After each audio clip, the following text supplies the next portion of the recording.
ఇది ఒక నమ్మలేని చంద్రుడు. సాటర్న్ చంద్రుడైన ఎన్సెలడస్ సోలార్ సిస్టంలో ఒక అరుదైన సెలెస్టియల్ వస్తువు.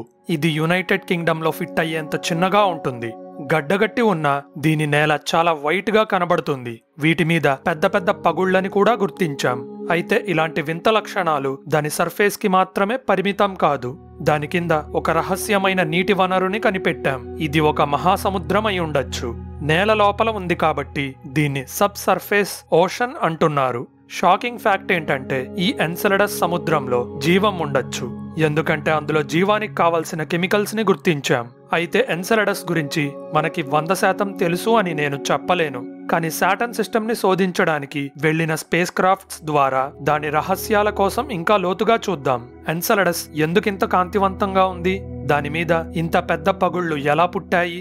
కసీని స్పేస్ క్రాఫ్ట్ సాటర్న్ సిస్టమ్ కి వచ్చే ముందు ఎన్సెలడస్ కి రిలేటెడ్ గా ఉన్న ఒకే ఒక్క ఫోటో ఇదే. దీన్ని 1981లో వొయేజర్ తీసింది.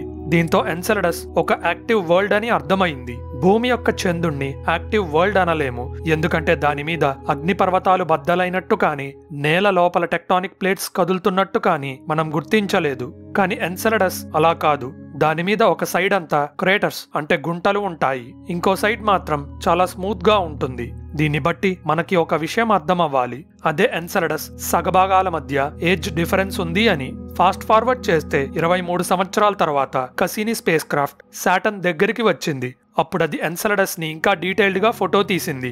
ఇక్కడ చూడండి, దాని సౌత్ పోల్ మీద పులి బాడీ మీద ఉన్న చారల్ లాంటి లైన్స్ కనపడ్డాయి. వీటిని కసిని బ్లూ ఫాల్స్ కలర్ ఇచ్చి హైలైట్ చేసింది. జనరల్ గా ఈ ఫీచర్స్ మన కంటికి కనపడని వేవ్ లెంత్ లో కసిని ఫోటో తీసింది. వీటికి కలర్స్ యాడ్ చేసి మనం చూడగలిగే రీతిలో రిలీజ్ చేశారు. ఈ టెక్నిక్ ని ఫాల్స్ కలర్ ఇమేజింగ్ అంటారు. ఈ చారలు ప్యారలల్ గా ఉండటంతో పాటు వాటి మధ్య ఖాళీలు సమానంగా 35 కిలోమీటర్స్ ఉంటుంది.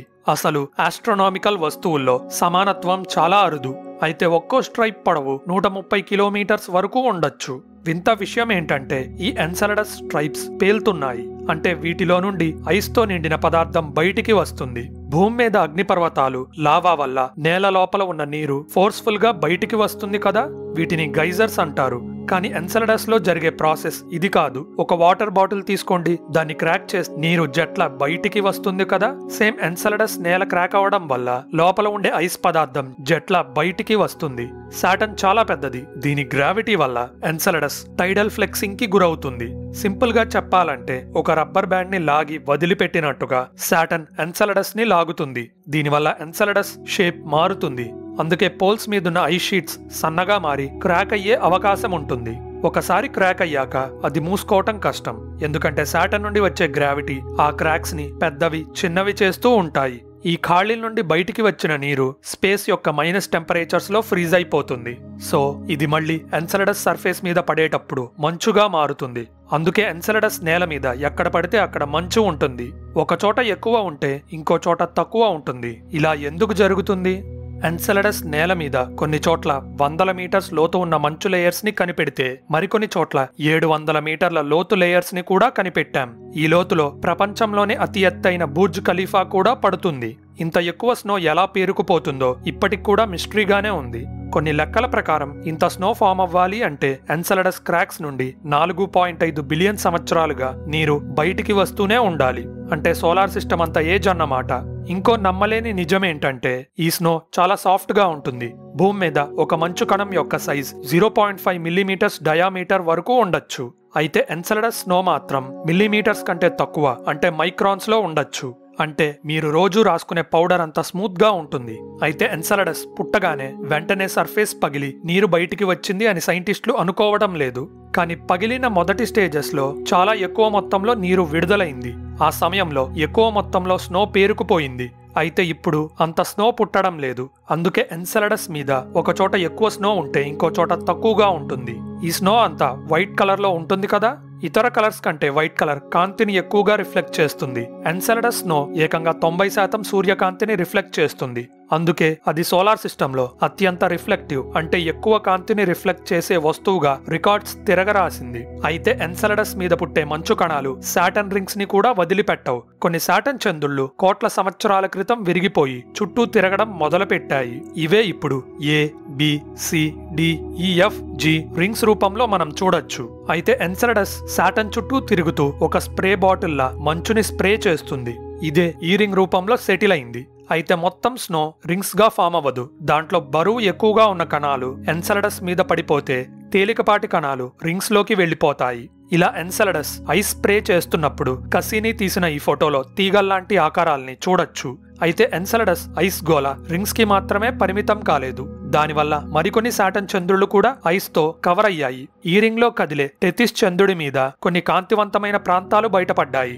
అంటే ఎన్సెలడస్ స్నో అక్కడక్కడా పడి టెథిస్ ఇలా మెరుస్తుంది. ఈ స్నో ద్వారా మరికొన్ని సాటర్న్ చంద్రులైన టెలిస్టో, కలిప్సో, హెలిన్ మరియు పాలిడ్యూసిస్ కూడా ఎఫెక్ట్ అయ్యాయి. వీటిని ట్రోజన్ మూన్స్ అంటారు. ఇవి చాలా ప్రత్యేకమైనవి. వీటిని మూన్స్ ఆఫ్ మూన్స్ అని కూడా అనొచ్చు. నిజం చెప్పాలంటే టెలిస్టో మరియు కలిప్సో సాటర్న్ చంద్రుడైన టెథిస్ కి చంద్రుళ్ళు. అంటే చంద్రుడికి చంద్రుళ్ళు ఉండొచ్చు అనే కదా అర్థం. వీటినే ట్రోజన్ మూన్స్ అంటారు. ఇక ఎన్సెలడస్ విషయానికొస్తే అది సెకండ్కి 400 మీటర్ స్పీడ్తో నీటిని బయటికి కక్కుతుంది. అంటే ఒక కార్ లేదా మనిషి పరిగెత్తే స్పీడ్ కంటే చాలా ఎక్కువ. వీటిని ప్లూమ్స్ అనొచ్చు. ఇందులోని నీటిని స్టడీ చేయగలిగితే ఎన్సెలడస్ సముద్రాల రహస్యం బయటపడొచ్చు.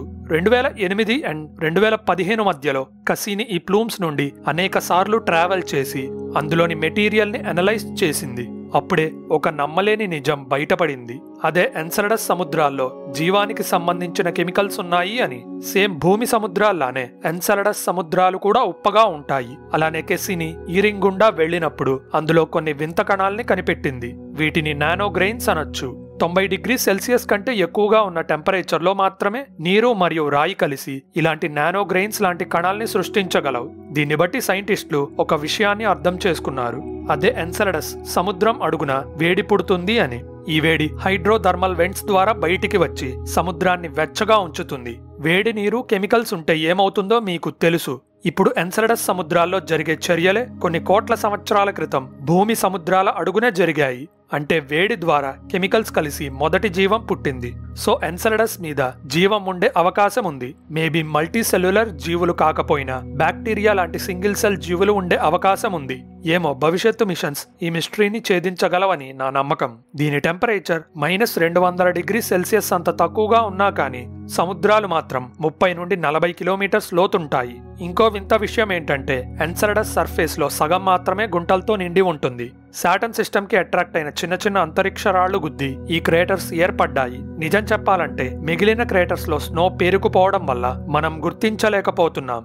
ఏదేమైనప్పటికీ భూమి బయట జీవం ఉందా లేదా అని తెలుసుకోవడానికి పోల్ పొజిషన్ లో ఉన్న ప్రపంచాల్లో ఎన్సెలడస్ ఒకటి. ఇలాంటి ఇంట్రెస్టింగ్ స్పేస్ ఫ్యాక్ట్స్ గురించి తెలుసుకోవాలంటే మన ఛానల్ సబ్స్క్రైబ్ బటన్ నొక్కి బెల్ ఐకాన్ క్లిక్ చేయండి. ఈ ఇన్ఫర్మేషన్ అందరికీ రీచ్ అవ్వాలంటే వీడియో లైక్ చేయడం మర్చిపోకండి.